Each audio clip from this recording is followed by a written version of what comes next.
And we're live. Welcome to Wednesday Night School here in Boca Raton, Florida. Yes, I still have power and electricity and internet, and so does Rick. I don't know how many miles down the road would you say you are? About 35 miles away, 40?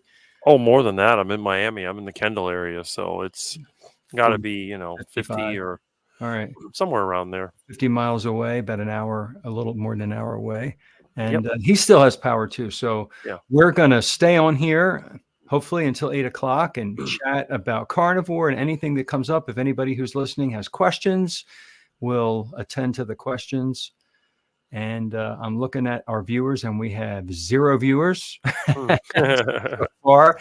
I found out only I can see that number when I'm hosting it. When like Nia's hosting it, she can see it, but we can't see it apparently on hmm StreamYard.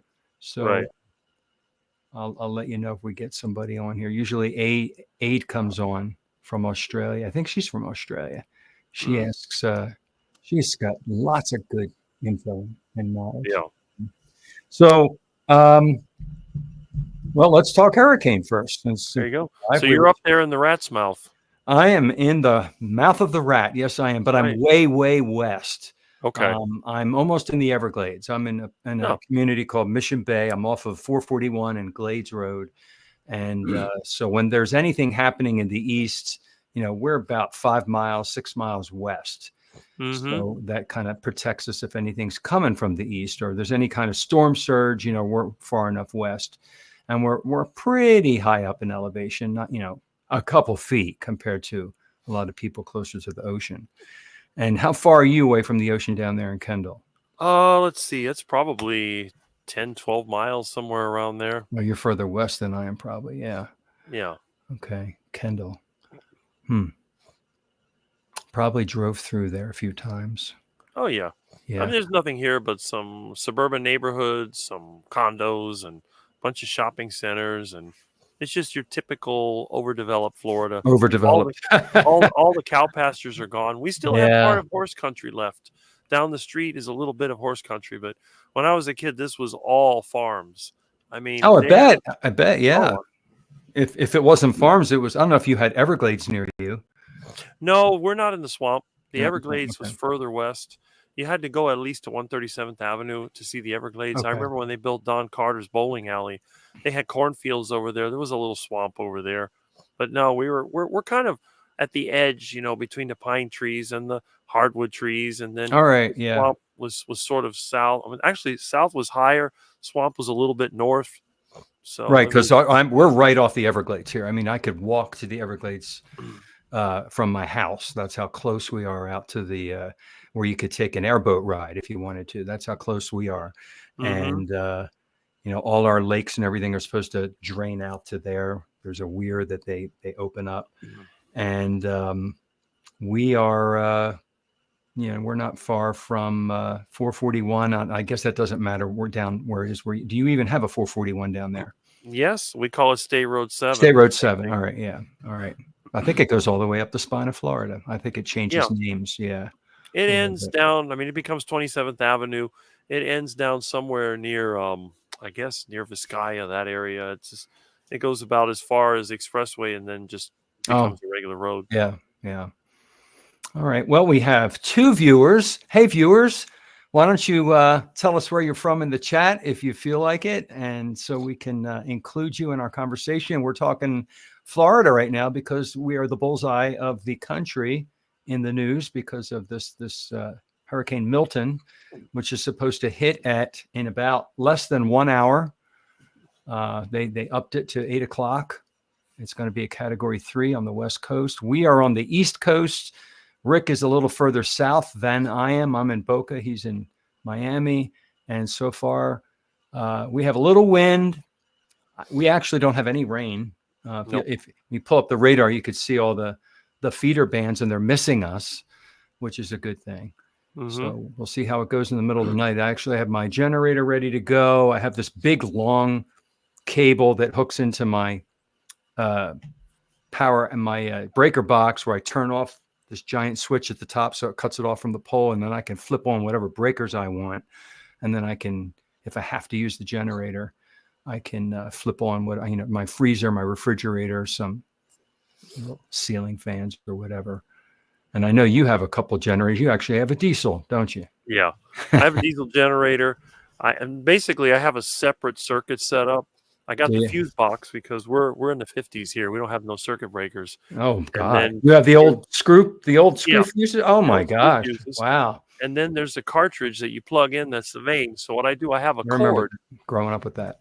Yeah, I have a cord, and then you have to plug in this cord in place of the old cartridge fuses, and then that bypasses the Okay, existing. It's like all an right. interlock, but You're it's doing the 50s same style. thing that we do, but you're doing it old school. That's right. Yeah, I remember growing up, we had the fuses and little screw fuse made out of glass and 15, Yep. 20, 25. And then we had the long cylinders, which were I guess the Yeah, ones you're talking about. that's the main, and The then mains, yeah.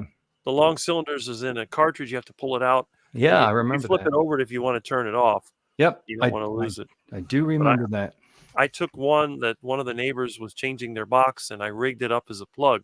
So the way it works is you plug it in, and then you can start your generator, and that's it.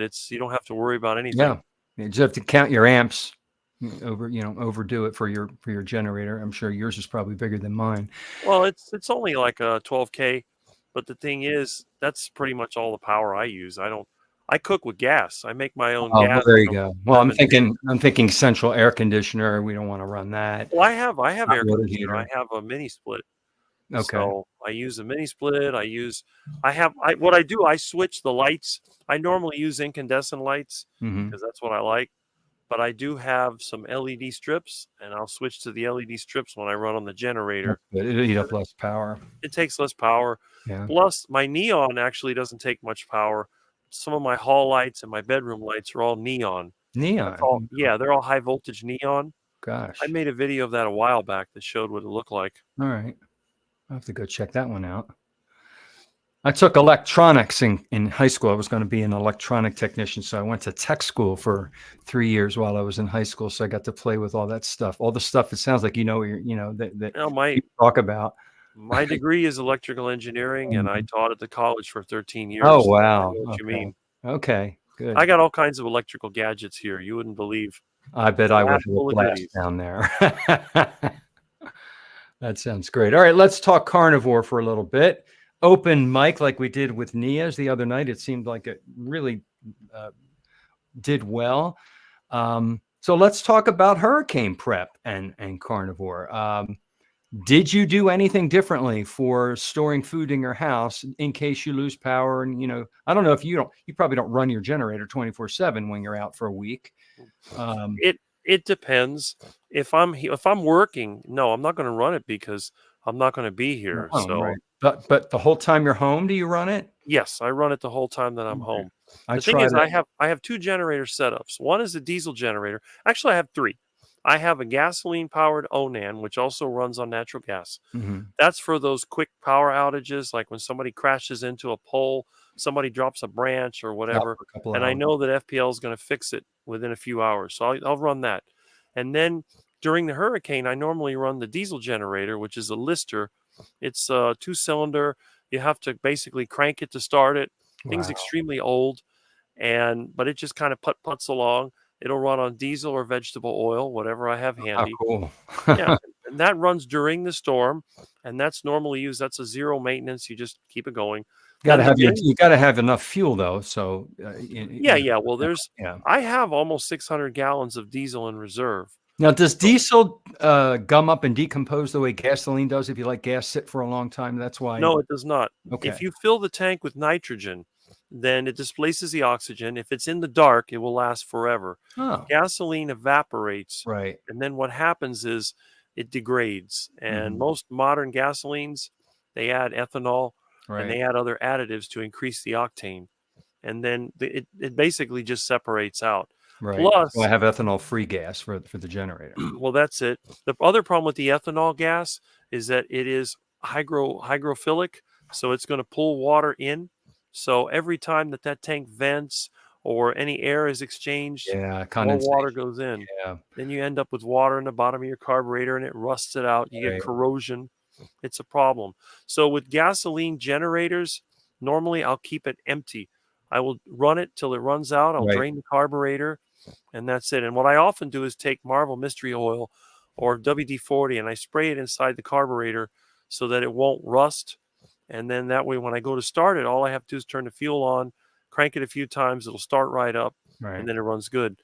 The diesel generator requires no special maintenance as long as there's no light in the diesel. If you get light in your diesel tank, it can grow bacteria. You Oh. have what do they call those? Cyanobacteria. They're like a type of algae, and they'll actually grow in the diesel. They use Wow. hydrocarbons as food, Hmm. and they're partially photosynthesized, but they're very interesting bacteria. The problem is if they get in your fuel system, they will create chunks, and then those chunks will block it. Your injector will be stuck. Then you have to take your whole generator apart trying to fix the thing. So I've had to deal with that more than once. And the Oh. last generator is my 25K wood gas generator. And that one has a 6-cylinder Ford 300 engine, and it has the generator attached directly to it. And then I have a wood gas gasifier, which is basically made out of some old stainless steel tank and a bunch of scrap metal I had laying around. And it runs on wood. So you can collect any kind of wood that's dry, put it inside the container, and then it burns from the bottom up. And as the wood falls down, it's what they call a downdraft gasifier. It heats up the wood in a condition of low oxygen, in which case the wood decomposes. It's like a destructive distillation. And then what happens is it's like a gas. It's almost like methane or natural gas or whatever. When you heat up something, it forms flammable gases, including carbon monoxide, hydrogen, and other methane. There's different gases that are produced. Right. And then it's sucked into the engine after it goes through a filter, and it will run the engine. Amazing. Yeah, it's All right. called wood So gas. I've never heard of that third kind. That's pretty cool. So And that's you unlimited. are set for a power outage. Hey DC, we're talking Florida Yeah. hurricanes and generators. Yeah, good. It's prepping. Yeah. I'm in the middle of the lecture. Sorry about Yeah. that. So we're just basically anything. There's no topic, kind of like when we were on Okay, the yeah. last time. Whatever happens. And so back to the food and As- hurricane. Do you have anything as a- special stored up, Rick? Do you have anything that you bought that you Well- stocked up that you don't normally keep because we might have a power outage or hurricane or whatever? Believe it or not, no. The only thing I did do, I went to Aldi today to see if they had any markdowns. I was running out of cheese, so I had to get some more cheese. And a Mhm. lot of times, if there's going to be a major storm, they will mark everything down significantly. But because we're not getting the bulk of the the bulk of storm, it. Yeah. they didn't mark anything down. They had a few other items marked down, but no food. Yeah. And I also hit the Winn-Dixie and the Fresco y Mas just to see. But no, unless we get like a category 1 or better, because in that case, it's all going to go bad when the power goes Right. off. Yeah. So they'll mark it down. Stock up. But no, I just have my beef and chicken and pork. I've been buying everything on sale, putting it in the freezer, and everything I need is in there. The main thing is that if I keep the generator running and I got 2 refrigerators, I have an extra freezer as well. And I also have canned foods. I did some canning last week. I got about 12 ball jars full of my beef stew, which is basically ground beef that's cooked and then put in the jars, and I pressure can them. So I have a vacuum sealer, and what I do, I get the ball jar, I cook up the meat, I put it inside the jar, then I suck all the air out, and then that causes a lid to stick down. I put the little down. Yeah. I put the little trim ring around it to Mhm. screw it in, and then I throw them all into the pressure canner and let them boil up till Huh. it gets like 160 degrees inside, and that's it. They're good for canning. So I have that in case I run into a serious problem. Right. So there might be, I don't know how many jars are there. Might be 24, I think. I think I have 24 ball jars with ground beef stew that I put in there. So that's my backup plan. It's also good if I have to go out and do some hurricane relief work where we're over there getting paid to haul debris. I'll take those with me. I used to have a metal canning setup that I used when I was younger, but I seem to have lost it. I don't know if you've ever seen that, where you buy the empty cans. and I've it's heard of like- it, but I've never seen how to do it. I'm trying to remember the name of the unit, but the lids come kind of flat, and then it has a little lever you pull down, you put the It lid on it, and clamps then it, when you yeah. crank it, it has rollers that goes around the side Yeah. of the can, and it bends it over and seals it. Huh. So I used to do that. I would make the same thing, That's and then I cool. would disguise it, because I know when I was in school, they used to give me a hard time when I brought my homemade cans. So I'd go to the dumpster over there at Grand Union, and I'd get a bunch of those Chef Boyardee ravioli labels, and I'd cut them off, and then I would tape it on there with Scotch tape. So I would get the can, tape it over that, and then that way when I ate it, I could reuse it. So always I had what looked like Chef Boyardee ravioli, but it was actually something I did myself. Wow. I Even started back doing that then when you were in school. in high school, Yeah. yeah. And You- even to this day, I've played pranks on people. I had people that I work for. I said, I'm going to have lunch, and then I'll bring a can of Chef Boyardee ravioli, or what they think it is. And they see me eating it. They go, oh, how can you eat that stuff? It's cold or whatever. But the thing is, it's the same can. And I can't remember the name of the company that I bought it from, but I don't know if you remember years ago in the 80s and the 90s, there were a lot of these doomsday preppers. They Yeah. were preparing for nuclear war Mhm. because of the Soviet Union. And then there was also the natural disasters. But then when they came up with these military rations, the MREs, the whole canning thing kind of went away. Hmm. But I knew somebody that did that. They're the ones that gave me the canning machine. And then on top of that, they had tons of these cans because they were a Mormon family. And I don't know if you know, but Mormons always were into prepping. Right, yeah. And they had a new electric canner. It was like a vacuum sealer and canner. They would loan it to them. So what they would do, they would buy these cans in a tremendous bulk, and they would charge whatever they cost. They didn't make a profit or anything. I think it was like 5 or 6 cents a can. And then the whole family would get together and they'd all do their canning. And then when one family was done, they'd send the machine to another family. They had these pantries full of canned food. And what happened was some of the cans got a little rusty from sitting. They were rusty on the outside. So they say, well, we can't use these because they have some rust. So they were going to throw them out, and they gave them to me. And when I got a hold of that old manual canner, I started doing it. That's how the whole thing started. And I always thought that was neat because you could buy meat when it's on sale, cut it in chunks, cook it up, and then you stuff it in these cans and you basically seal it, boil it up, and a year later it's still good. I I always like thought the idea of the can better than plastic vacuum seal. People use the plastic for everything. Even if it's not hot, I hate plastic. I try to stay away yeah. from it. Well, So, most modern cans have plastic liners well, they inside have of them. whatever that chemical is, right? But Yeah. these old cans, they were all some type of More lacquer. metal. Mhm. They were not plastic. And that was the other problem. If they got rusty, that coating would come off. And that's one of the issues. But the ones I had were fine. I mean, Hmm. they're basically nitrocellulose lacquer, which is Wow. basically just some type of sap mixed with I don't know, it's made, I think, between insects and plants, and I forget how they made it. They used to do guitars and bowling pins and all that stuff with Hmm. nitrocellulose lacquer. That's how the old cans were done. Those old steel cans too are healthier than the new like aluminium cans, like aluminium, like people, the aluminium cans that you drink out of now. Yeah. They have steel. They make All steel, that or you say aluminium the old? goes into their They're food steel. as well. Oh, The old cans had a seam in them. They were soldered I together. remember the Yeah. seam. Yeah. But the So new that- cans, they're what they were call those not steel. aluminum? They were steel. They were And in steel. fact, Oh, okay. I do remember like, those. when I was a kid, all of our orange juice used to come in steel cans. I had one floating around here. Huh. I don't know what I did with it, but they were all steel. Yeah, That's common. Yeah. that makes sense. What about down in They've got much Australia? Do you healthier, guys but get that's, any killer well, storms due down there that you have to to prepare? yeah, we get cyclones off the coast Mhm. along our coastline. What time I of the think we've year got do you one. get them? About this time of the year, they start This coming one. around. It's our Oh, wow. storm season, early summer, around just early summer period. And it's storming right now. Actually, where I am, we've got a bit of a storm. It's been going since yesterday. Mhm. Actually, the day before yesterday, late at night, started hitting. But you always feel that. You always know when it's coming because it gets really humid and hot, and then the storm breaks the heat. But this one, I don't know. Last year we had a big one. It lasted almost 2 weeks, just one storm. Really? And we had a big, Nonstop?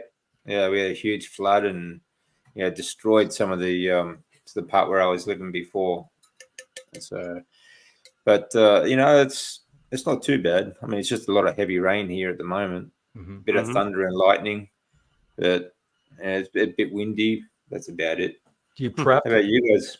Do you prep for food when you get We always a killer, like when a real bad one's coming? You're under the. Does everyone run to the store and shop? And Well, Australians don't. I don't think they generally do that too much.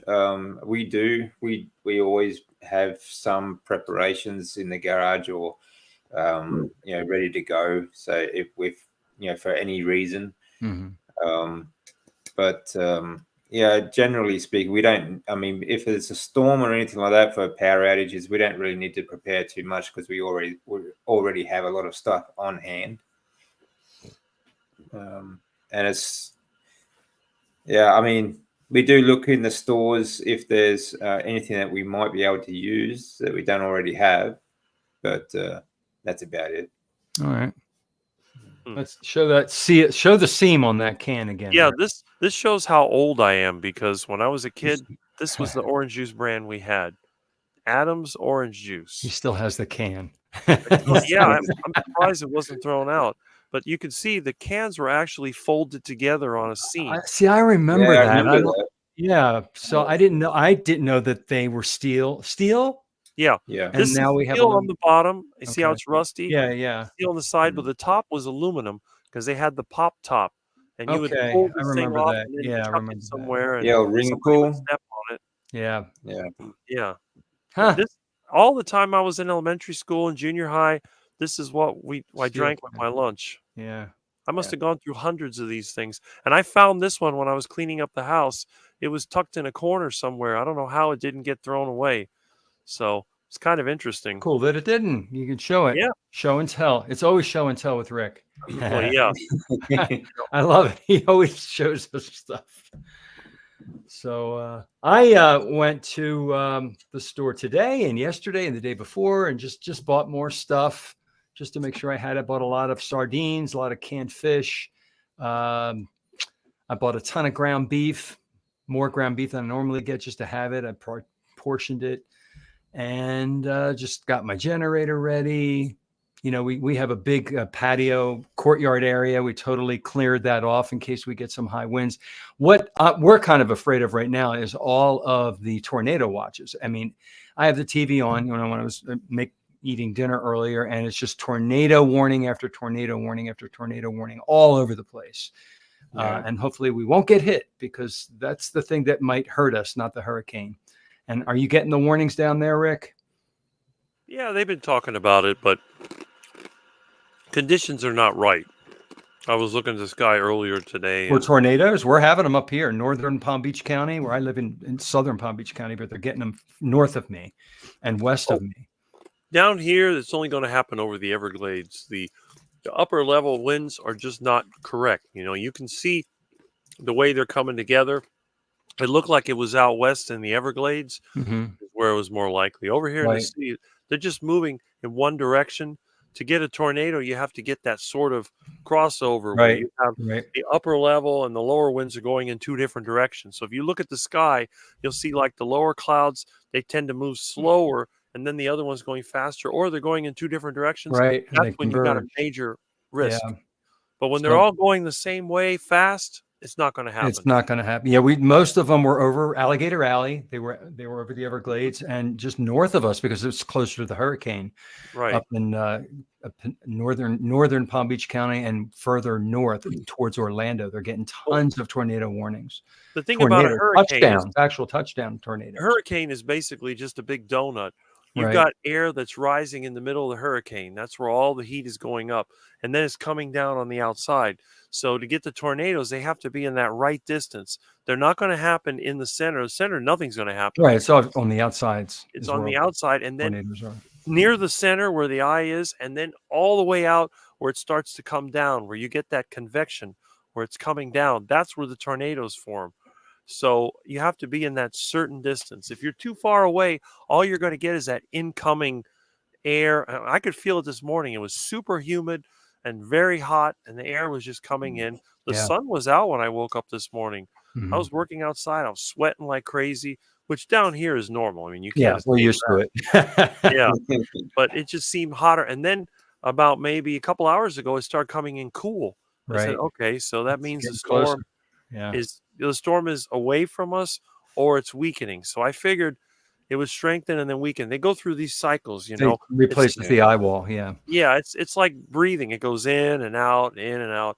You know, as you get enough flow in one direction, it changes the temperature, and then it starts from another. It's Right. hurricanes they're never static. Sometimes, if the hurricane's in a certain area, it's actually pulling all this warm, dry area in, Hmm. and we clear out where everybody. Right. If it's far enough away from us, they're having problems, and we're having the most beautiful weather ever. That's what's going to happen this Yeah. time too. I'm hoping for at It least us will. I guarantee it. where we are in this part of the state. You know, because it's devastating up north. I'm really, I feel bad. Because that's what it is. You see, the high pressure is the sinking air, the dropping air. That's on the outside of the hurricane. So once a hurricane passes, then all that air that's coming down, that's the air that's been used up. It was sucked in the hurricane. It went up into the stratosphere. It rained itself out. And when it comes down, it's dry. There's basically no moisture left. And that's very typical for a hurricane. And the other thing about Do you hurricanes, guys- I know.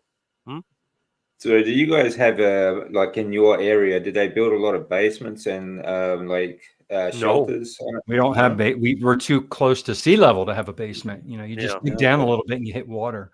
So Mhm. well, I lived a while ago in a city called Lake Worth, which was in central Palm Beach County, a little further north from where I live now. And it was up on a ridge. The whole Mhm. city was on a very high ridge, actually. And some of the houses actually had basements. It was kind of cool. But they're very rare where we live. Yeah, I always wondered why, because I see these shows like in America, certain parts of America where they have all these, really deep basements and storm shelters and that, like Cyclone Alley and Yeah, they'll have them for sure. Yeah, in Kansas and Oklahoma and everything. Generally, basements are dug only in areas that have winters because the basement is a convenient way of getting down below the frost line. Because if you build your foundation too shallow, it's just going to lift the whole house when the ground freezes. Right. And then they figure, well, heck, we're already digging down 6 feet to go down to the foundation. We'll just make it into a basement. Yeah. Then they can stick their furnace in there and use it for storage or whatever. But in the South, they generally don't do that. And of course, here in Florida, as you said, the water table is pretty high in some places. If you dig down, in my neighborhood, you got to dig down 8 feet and you'll hit water. All right. Some neighborhoods are worse. Yeah. Now, I had a friend that lived in Coral Gables. He had a basement, but really? they're 25 to 30 feet above sea level. Probably still. So he actually had a basement. Yeah. Oh, that's cool. Except they call it a root cellar. Yeah. It wasn't actually a basement. Actually, a house I rented years ago in the 90s. It was a farmhouse in a little city in Maryland called Roarsville. And it was an old farmhouse from the 1800s that was renovated. And it had kind of like a root cellar, and a stream would flow under the house. Mm-hmm. And you could actually it was their refrigerator before electricity. They would put their mason jars and things in the cold water stream as it flowed under the house. It was really kind of cool. It had an outhouse. It had a chicken coop. It had a smokehouse. It was on 3 acres. I was loving it. If I knew enough back then, this was a long time ago, I would have got chickens and had a little farm of my own. I would do that now if I had that house, but I didn't do that back then. For sure. Well, that's one of the thing. Like in Australia, we dig because before refrigerators, they would dig a cellar in the backyard, like underground, to keep it cool. But it's very tropical and very hot here, so. But keep it a nice even temperature all year round. So but not many places have that anymore. Like places, if you go out in the countryside, some people might still have something similar, but these days it'd be made out of concrete and things like that. But very cool to have, very useful. That earth is a great insulator for heat and cold and everything. Of course, that doesn't work in Florida because the ground here is just as hot as the air. Yeah, it is. It is. It gets really disgusting here in the summer, and then the winter. It does here too. Everybody's flying. I've had it. Let me see. I think the hottest it's been here in my state a little bit further north where I used to live is 52 degrees Celsius. Oh, It's about wow. 120, 125, 126 or something Fahrenheit, Jeez. something like that. Mm-hmm. That's So You it don't gets, have it's 85% scorching. humidity. That's like Yeah, our and Las it's, Vegas, yeah, or Arizona in their summer. Sometimes they get up in the 120s. But Florida's worse.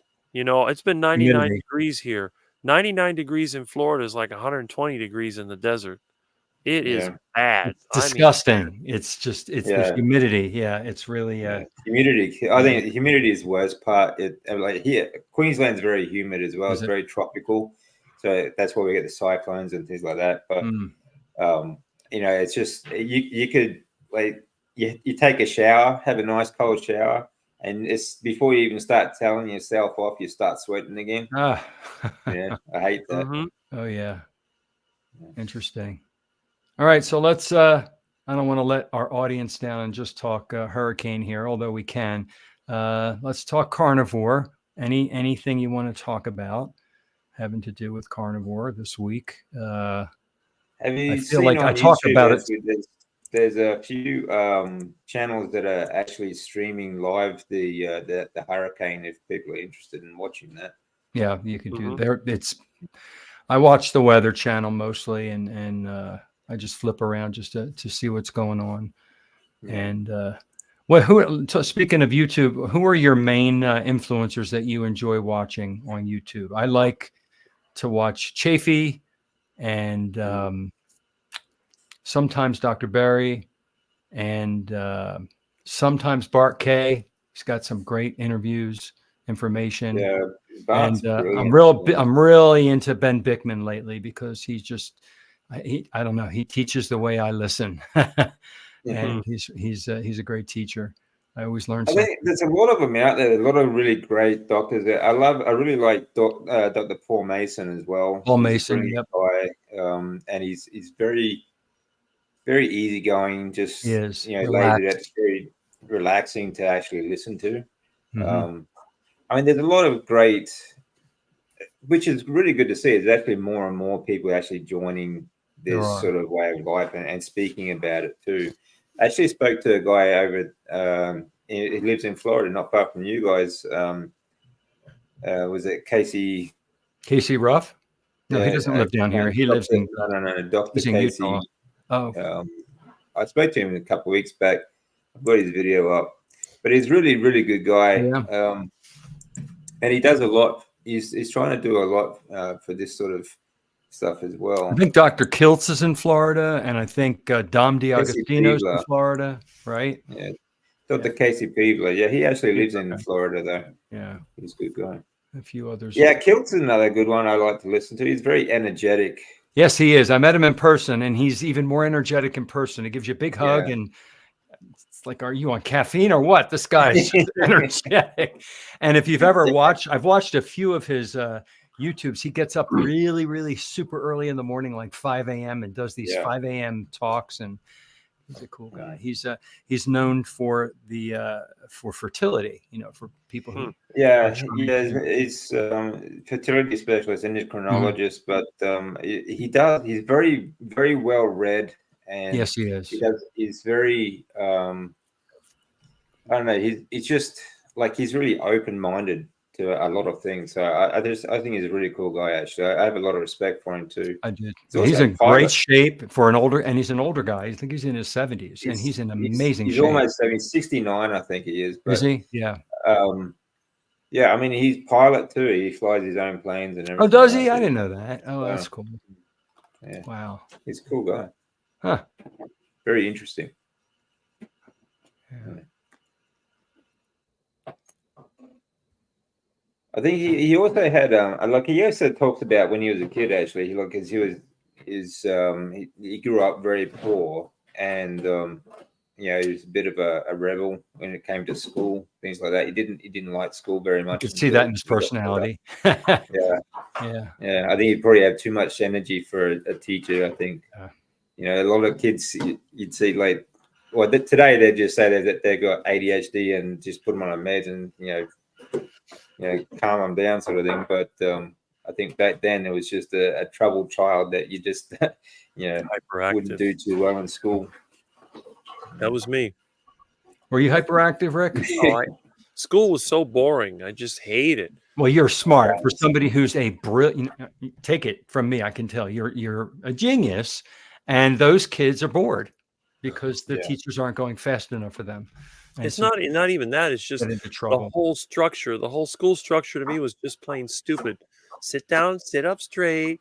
So I would always lean back, and then you have to write this 10 times. I'm like, why? And the way the way the education is geared as well, it's just well, you guys know, like they just teach the wrong things too, but it's the syllabus, I guess, the whole structure of learning in schools, especially public schools, are just absolutely nonsense. They're influenced by politics big time in the county. Yeah, that's right. I taught it's all run by politics. That's why it's illegal to keep your public kid out school of for 34 years, and I watched it evolve and change over time. And we were mandated to teach certain things. We were restricted from saying certain things. And as we progressed into the present, we couldn't say anything. We always had trainings at the beginning of the year. You're not allowed to discuss this topic or this topic. You have to teach to the test. Now we're going to test. And it's just an indoctrination system, really. That's what they do. Nowadays, they don't even hide it. Now they have guards, 6-foot fences. Yeah. I mean, it's well, and I don't know if Miami is like this. Our schools are so ugly today. There's in Florida, at least, there's fences around all of our schools. They look like prisons. They never used to be like that. They didn't. And when I grew up in Pennsylvania, we didn't. And I could drive there today. They still don't have fences around the schools up there. Really? So I don't know why they're doing it down here. They, usually, the fences were all built because of all the shootings, starting with Columbine and ever since then. But I don't know. They're just ugly down here. Even the one I used to teach. And these crises are always an excuse to take away more freedoms, And they do. They take more free. Now there's metal detectors. All the high schools in Broward County have them. In Palm Beach County, the kids have to go through a metal detector before they walk into school. There's a single point of entry. Everything's locked down. I remember as the teacher, they locked. I pulled my car in, and if you had to get out for a dentist appointment, you had to tell them ahead of time, and the guy had to go out in the golf cart and unlock the fence so that you could get your car out, and it was really inconvenient for them. They let you know it was inconvenient. I felt like a prisoner being a teacher in the school. And I don't, when I got into it, I loved it, and I was passionate about it, and it was the way it was when I was a kid in school. I started in 1988 teaching, and I left 2 years ago, and it felt like a prison. It has totally changed. Yeah, not good. And the food, we could talk about the cafeteria foods. Just, I think that even devolved from when I used to eat it. It's just absolute. When I was a kid, seed oil garbage. When I was a kid, they used to cook the food in the cafeteria. Elementary school, they had these big pots, these stainless steel pots. They were cooking in there. When you went into school, you could smell them cooking. We had no air conditioning. Right. So the smell would go all over the school. It was usually, what was the kid's favorite? They had that goofy pizza that looked like a cardboard, but then they had this other sloppy Joe sandwich, which I used to like the meat part of it. And then they'd cook this in a big old pot. And then they'd take the ladle and scoop it out and pour it on the bread. And then they had some other meat thing. They had some kind of mystery fish. We used to say it came out of the canal. And then they had... Is this how you learn to eat mystery meat? That's how I eat duck. And we made fun of the cafeteria. We said that cafeteria was like cafe and bacteria in one word. That's hilarious. Yeah. That was the worst. But at least we had no air conditioning. And the thing was, in elementary school, we had no fence. So a lot of times kids would skip school. That was something you'd do if you could get away with it. You get bored, you just skip school. Now they're in prison, so I guess they can't skip school. Yeah, it's crazy. I know when I grew up, we never had the cafeteria. Like you had to. I don't know if you guys have to buy the food from the cafeteria, or we had to pay for it. Yeah. We were the same, but all the food that we had in school was all corporate junk food. It was all like they actually cooked like meat pies and sausage rolls and things like that, but that all came from a bakery, and then they just heat them up. Basically, they just microwave them. They used to bake in our school. I remember that. They baked bread in there. I remember that. Everything else is all packaged junk food. It's all almost the same age, and things like that. The only thing we had in packages was crackers. I remember they had those crackers in a plastic wrapping, and then they had milk cartons, those little tiny milk cartons. Still have them. They haven't changed actually. When they were empty, we used to pop them. We'd fold it over and stomp on it and make a big pop. We did that too. Now the cafeteria now, you will see all prepared foods. It's all packaged. Yeah. They heat stuff up in the kitchen. I would take the kids to lunch. I would walk through the lunch line. I would walk past the kids and look at their trays. That's a good example. Shows you that these corporations, these junk food corporations, they are sponsored by taxpayer dollars. Because that's the only choice that schools have, and they're in every school across the country. And the only schools choose that the lowest can drink the lowest Coca-Cola or Pepsi and Kit Kats and cookies and everything that all these junk food corporations, the taxpayers are paying for this stuff. And they're calling it a free breakfast. Kids are buying it as well. And a lot of kids get a free or reduced lunch based on their parents' income, which they all lie about, so they can get free or reduced lunch. And so they're getting it's just crap.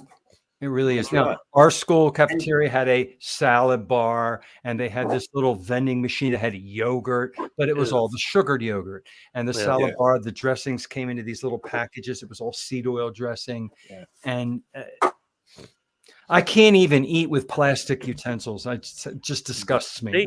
I don't want the thing is, too, they're biting you twice. All right, they're biting you twice because you have to buy it from the cafeteria. The kids have to buy it from the cafeteria anyway. Right. All right, and because it's taxpayer subsidized, because it's the only choice that the kids have in the schools, so you're really paying for it twice as well. And all it is poison. These are chemical poisons, poisoning your kids all the way right through your whole life. They are, and there are some kids that bring a lunch. The parents packed a lunch, so it's probably still crap. A lot of it's still crap, but some parents think that they're doing their kids a service and packing healthier things. And I have seen some healthy things, but then a lot of those kids reach into their backpack and they pull out a whole bunch of candy that they're eating too. And then they're all on their cell phones today in school. You remember when everybody's on their cell phone and nobody talks to each other anymore. You remember when they invented the spork? I remember that stupid thing in elementary school. Before that, we actually had metal forks and knives and all that. And then they get this stupid thing. It was like a package with a little napkin and a spork. Yeah. So it was a spoon with this little teeth on it. And the first time you stuck it into something, it would break. I hated that stupid thing. Yeah, so they have them. I ate with my hands. That's how I always ate. Now, as a teacher, I would bring my food every day when, I was ketovore the last couple of years before I retired. And I had a whole kitchen in my classroom. I had my microwave. I brought everything and cooked everything as fast as I could with my little 30 minutes that they gave me after I dropped the kids off and picked them up. They wouldn't. And when I was in high school, they wouldn't let me eat in the cafeteria because I had a metal knife and fork. So they started getting paranoid in the 80s. So I had to eat outside. I had to eat in the back of the cafeteria because every time I had that there, you can't have that in here. You can't have that in there. You can't stab somebody with a plastic fork. Well, that's what I'm saying. But I'm saying, how am I going to cut my steak? And steak and it was always something. I was eating cold steak. They thought I was nuts. That's why I switched to the cans. I started making my own fake ravioli cans. All right, and then I put steak in there. Left you alone that way. And then the fork, they didn't make too much fuss about it because I'd hide it. I'd get the metal fork, I'd use it, and then I'd stick it back in a piece of my pocket with a piece of paper towel or whatever. I'd wash it off. Had to do that. That's crazy. Even on airplanes, they don't have any. Remember years ago on an airplane, they gave you a plate and a metal fork and a knife, and they served a meal. And now it's some of the airliners, you don't even get a drink. They don't offer you water, anything. They just sit there. I don't even know what the purpose of the flight attendant is, except in case of an emergency. Times have changed so much just in my lifetime. Now you go back even before when I was born, Stewardess, oh my gosh, it was luxury in the airlines. Remember? except for all the cigarettes. That's Yeah, the that nasty was part. nasty. Yeah, I was Yeah, on an well, airplane in the yeah, 80s. that's right. I mean, like when we were, I mean, that's something that I've noticed in Australia though. Yeah, and actually, if you have a look at the stock market, there's still, the tobacco industry is still one of the most, or it's still one of the strongest things that. Sorry about the noise. The tobacco industry on the stock market is one of the strongest assets you can still buy today. In Australia, or you're talking generally? Generally speaking. Generally, I But guess in I haven't really Australia, looked I at it. think it's a habit that it is still growing because I mean you Hmm. just cannot escape it really. You can't Well, escape. I vaping mean, has taken over a lot of that too. The vaping, yeah, that's right. tobacco But companies have there's become so many vaping is people bad. just. I mean, you can't obviously smoke in inside or in restaurants or anything like that. God. But you walk outside, and I just think it seems to be growing in Australia. Even young children today Really? still trying to take I think smoke. it's shrinking in the No. U.S., but they're vaping more than they're smoking. I see all these young adults and kids with their little vape thing doing this. You can tell Yeah. that they're vaping. And It's- now, Florida coming up in this election that we have in our local Florida question is, I think it's number 3, Amendment 3 for marijuana. So I visited states that have it already passed, and everywhere I went in Nevada, in Colorado, in Washington State, I smell marijuana everywhere, just in the streets, Yeah. coming in and Yeah, out. because they all think it's a healthy alternative. Well, I mean, the only healthy alternative is don't smoke. Exactly. Mhm. You know, it's not I good. mean, Well, you what's can so smoke. hard? It's not like we evolved like that. I mean, it's not like we were born with these cigarettes or something. Well, We don't need them. I smoke something else. What do you smoke? You smoke Brisket, meats. Yeah, I smoke ribs. brisket, pork, ribs. Yeah, it's that's pretty I hard to love roll up my a steak, though. smoker. Yeah, That's I'm getting good at smoking. Actually, it. we're perfecting it. I just recently bought online. I got it used off of eBay, and it's a wireless thermometer, digital thermometer. I could put it in the picanha, which I smoke because I love the smell of it. So you And then guys might it know. pairs to my cell phone. It pairs to my cell phone, and then I don't have to keep going out and staring at it. And I can set an alarm and everything until it reaches, my 120, my temperature that I like, and then I pull it off. Hey, you guys might know. Have you ever had brisket? Oh yeah, What's the best way to cook a brisket? slow and slow. That's right. Low and slow. Oh, I tried cooking and brisket with like in steak yesterday. It was like chewing the boot leather. Yeah, you can't do that fast. You have to break. All the fibers have to be broken down with a long, slow heat. There's 2 ways to cook it. I mean, you can smoke it. You can also bake it. But if you're going to bake it, you're going to have to put some kind of marinade, something to soak in it, because that brisket meat, that's from a very strong part of the cow. I think it's on the bottom, and that thing is just super tough. It's tough as nails, man. But when done properly, it's freaking amazing. It's so good. Yeah. But it does. Most people use some plant material when they make it because they're going to marinate it. So be aware of that. Make your own.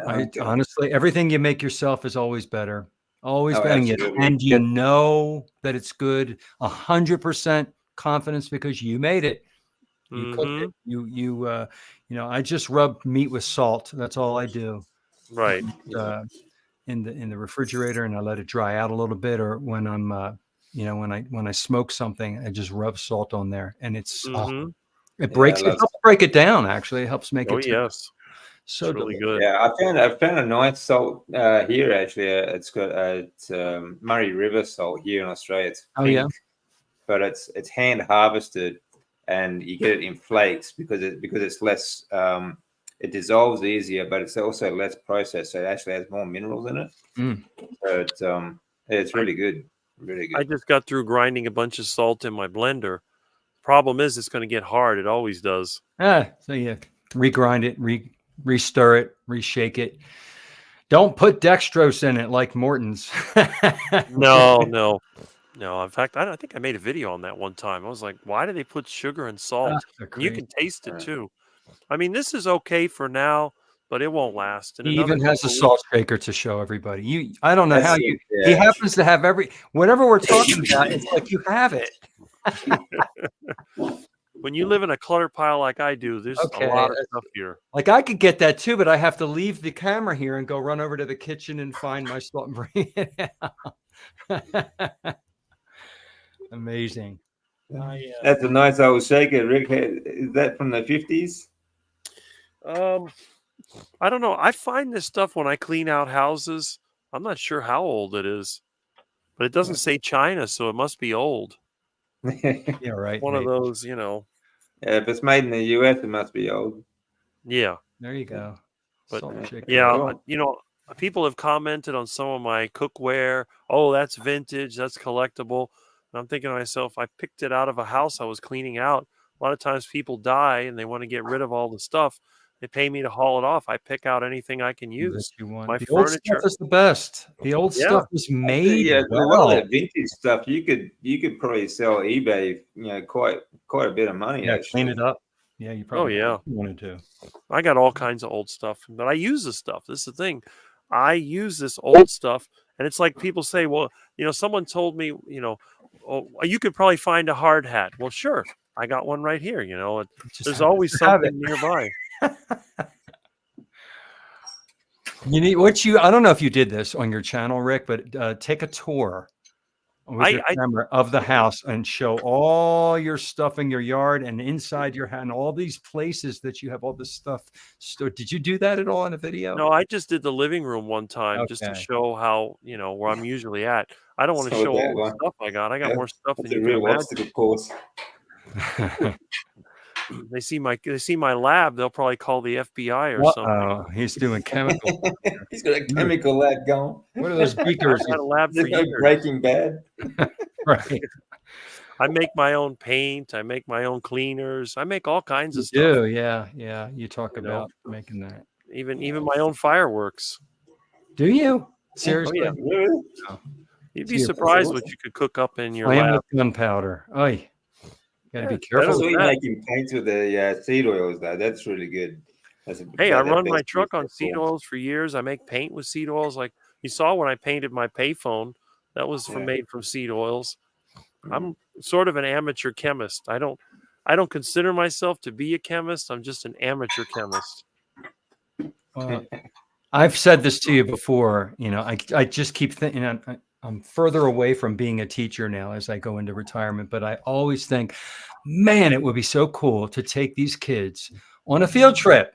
And the bus stops at Rick's house, and Rick takes us just like the tour guide. Now, this is an old telephone. They don't even know what the hell the telephone is, these kids.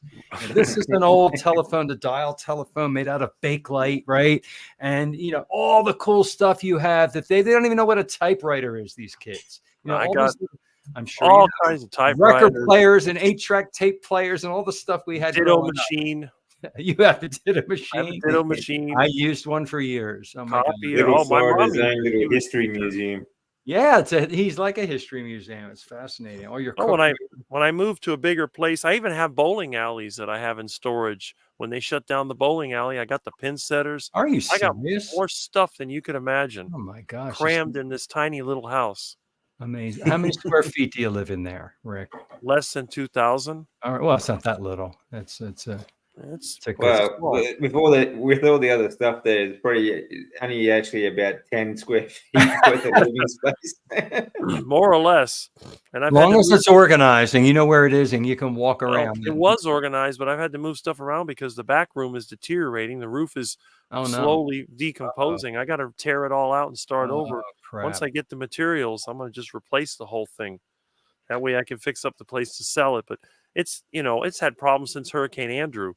Mm. And then when my dad built it in the 70s, he bought the cheapest materials at Lindsley Lumber, and the termites have just been tearing it up. Oh yeah. So it's My last house had a lot of termites. For me to sell it, I had to have it tented. And just so I had the certificate so I could put it up for sale, and it did, and it sold. That's it. We get those flying termites that land when they swarm the certain time of year and drop their wings. Man, really, really bad stuff. That's South the problem Florida. with Florida. And the humidity. Termite City.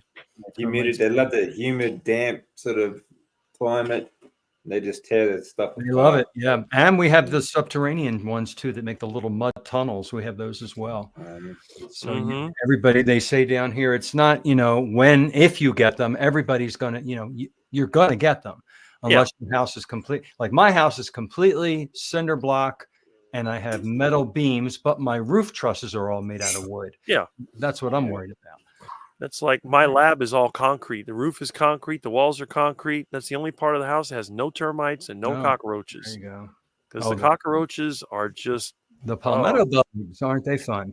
They love to fly around. But the duckies, they get excited when they see them. Oh yeah, because they get to go eat them for sure. They love those. We had a ton of rain the last couple of weeks, leading up to this hurricane. That's what we were worried about, was flooding because of all the rainwater. And, take a walk every night and we see, I always think of you, Rick. We have not only the Muscovy ducks, the Egyptian geese, we've got all these cranes, these beautiful ducks, and they're, prancing around in the dark, looking for something, and they'll catch a little frog or a little whatever, and we watch them eat it. And they are all over the place now because of the humidity and all the rain. Yeah. That's some good eating over there. Oh yeah. We've got lots of fields and we have a lot of ponds. It's good to see the bird life, though. The bird life get a good feed in these storms as well. So absolutely, like I've got a kookaburra hanging around at the moment too. So all the frogs and that come out in the rain. They're just easy prey. Yeah, they are. Yeah. We've got lots of toads too. They're hopping around, get real big too. Hop around. We used to have those. We don't have them anymore. Rick, do you see parrots down there? Because I heard in Hurricane Andrew they got loose from the zoo way back then, and ever since then they've repopulated. It's not just that. The parrot jungle used to be in Sunnyland, and they escaped from there over the years. They started breeding. So we've had parrots here. Yes, some got loose from the zoo, but most of them were for parrot jungle. A lot of people had their own pet parrots. And then when someone would get old, they'd turn the parrot loose. We have some up here. Yeah, we have them. They're noisy. You can tell they're different from the birds. You can hear them. They're they louder. got the big macaws. They got the parakeets.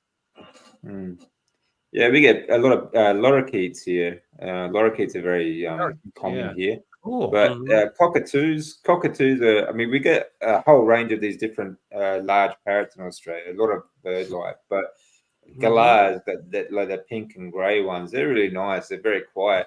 But we have these really large white cockatoos. Those are big ones, right? Cockatiels with they're quite big. Head, they got like a 3-meter wingspan, but they are so loud. Like when they're flying, it's like they'll sound the alarm though before like a storm comes over. But they are just absolutely obnoxiously loud. Well, even those Egyptian geese, they can get pretty loud too. Yes, when they're looking for somebody, they're always in pairs. I always see them in pairs. I never see them alone. And then when I see one alone, that's when it's loud. And I think it's looking for its mate or something, or it's upset. Yeah, they mate for the season. Muscovy ducks mate with anything that moves. They don't form pairs. They're stubborn too, Rick. They walk across the road real slow. They could care less if the car's coming, and they just stand there and stare at you. But it's funny, when I ride my bike, they run in terror. They know it's you because they're like, oh my God, here comes the duck guy. He feeds us and then he eats us. Even when they see my truck, it's so funny.